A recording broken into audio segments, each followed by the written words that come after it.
Welcome to Bold Vision. Good does not become better by being exaggerated, but worse, and a small evil becomes a big one through being disregarded and repressed. The shadow is very much a part of human nature, and it is only at night that no shadows exist.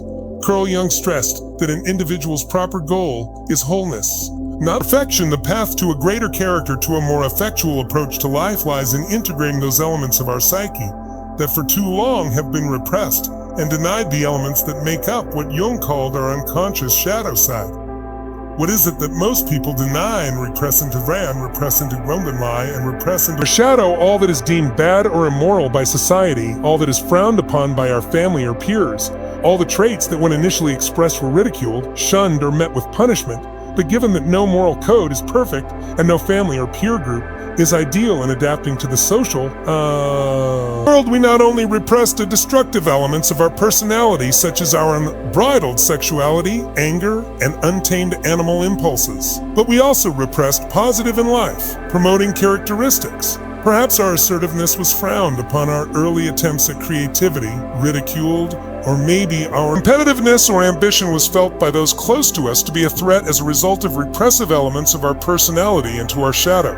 We were made tame, obedient, predictable, perhaps likable, but at the cost of our vitality and psychological wholeness. In this video, we are going to explore how to integrate our shadow and analyze the connection between our shadow and greatness of self. For as Edward Whitman wrote, the shadow, when it is realized, is the source of renewal. When there is an impasse and sterile time in our lives, despite inadequate ego development, we must look to the dark Hinsayas. When it is realized, hitherto unacceptable side, which has been at our conscious disposal to begin. We must examine how our dark, hitherto unacceptable side can be a key to unlock our potential. For doesn't conventional wisdom warn us that our dark side consists of a wickedness we need to overcome? But the connection between the integration of our shadow and the development of a greater character becomes clearer when we understand Jung's assertion that the integration of the shadow leads to self-reliance.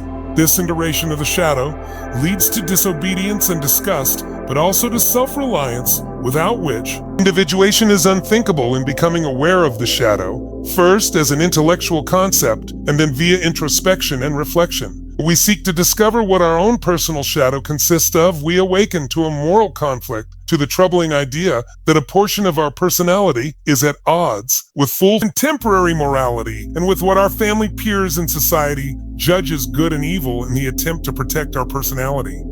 This recognition can motivate us to take a stance with Nietzsche beyond good and evil, and to examine the morality we have been socialized into. In undergoing such an examination, we are likely to discover how much hypocrisy, complacency, and fear underlies many of the moral injunctions we obey.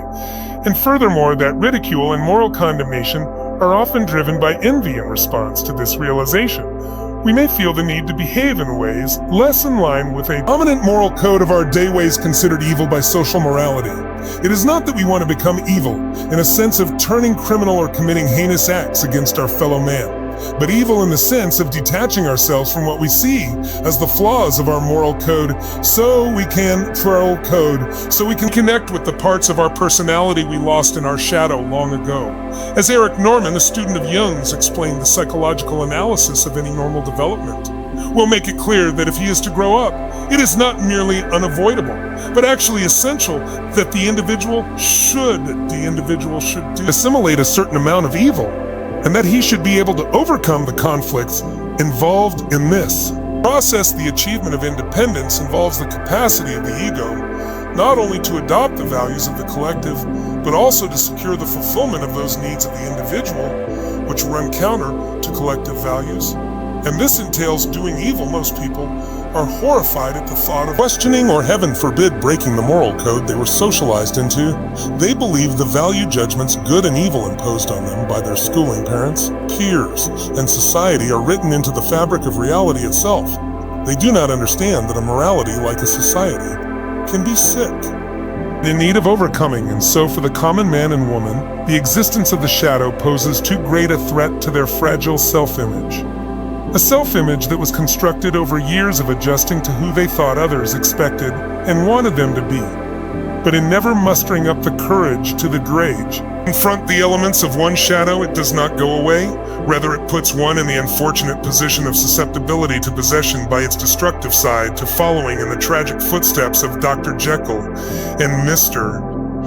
Reconnect to our aggressive instincts. But we can also, for example, work on becoming more assertive in our behavior, more decisive in our choices. We're more inclined to stand our ground when tested by our coworkers, family, or peers. As Jung explained, this integration of the shadow cannot take place and be put to a useful purpose unless one can admit the tendencies bound up with the shadow and allow them some measure of realization tempered. Of course, with the necessary criticism as we undergo this process, we need to be careful not to overcompensate in our behavior of all evil.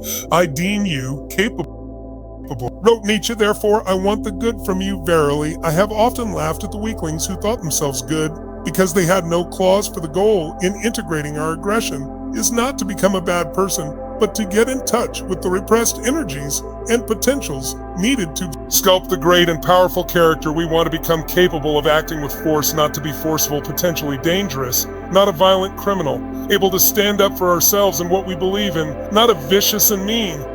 If we can extrapolate the integration method just outlined and use it to integrate other shadow characteristics, perhaps those tied to our sexuality, our creativity, our ambition, or desire for power, we will start to notice our personality transform in a myriad of dramatic ways. We will become more grounded, more secure in our skin, more independent in our moral judgments, more courageous and self-reliant, in short, in integrating our shadow. We will move towards the ideal of psychological wholeness, and this is the ideal that produces the greatness of character that is sorely missing in this modern world. The acceptance of the shadow involves a growth in depth into the ground, myriad of dramatic ways. We will become more grounded, more secure in our skin, more independent in our moral judgments.